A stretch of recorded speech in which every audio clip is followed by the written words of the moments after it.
जैसे इस सिलसिले ने बता दिया कि 5 साल मुसलमान होना चाहिए, 5 साल का। भैया कोई इंफॉर्मेट एक्सचेंज में जाकर बताऊंगा कि मेरे मुसलमान होने का 5 साल पूरा हो गया। या उस मिट्टी से पूछोगे जहां मैं सजदा करता हूँ, या उस मस्जिद से पूछोगे जहां मैं 5 वक्त की नमाज पढ़ता हूँ, कैसे सिलसिले लोग कैसे पता कर। अब उसको कानून के अंदर आपने डाल दिया। एक लिमिटेशन है, 12 बरस तक वक्त की जमीन किसी के कब्जे में इस तरह के माध्यम से वो कब्जा करके बैठ जाएगा। इसका पहला फायदा किसको होगा? हिंदुस्तान के उस मशहूर अमीर को जिसने प्राइवेट चिड़ियाघर बना रखा है और यकीन खाने पे अपना दौलत खाना बनाया हुआ, उसको फायदा हुआ। वक्त की जमीन है, तो ये चीजें समझनी है।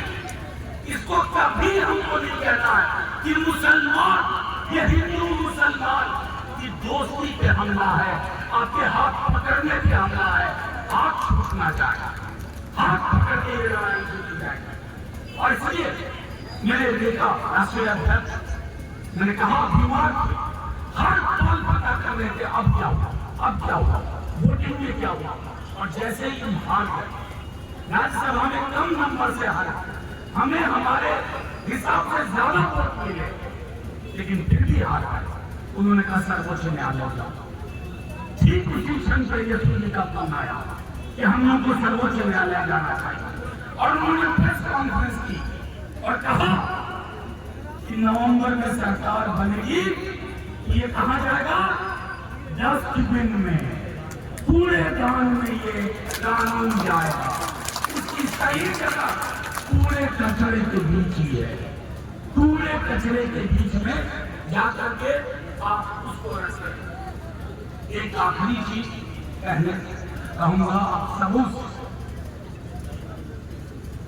इस मिट्टी का मैं बार बार कहता हूं, हिंदू मुसलमान सिख ईसाई सबसे कर्ज है और इस मिट्टी पे आपका कर्ज है।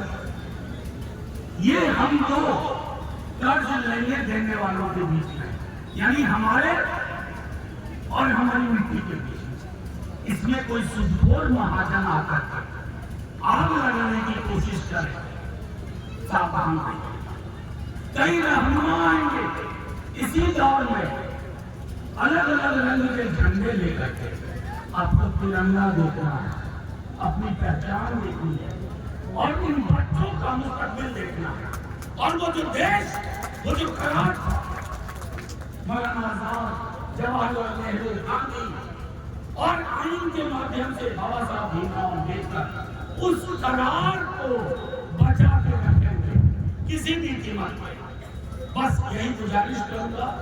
एक अगर आप लोगों की इजाजत हो तो ये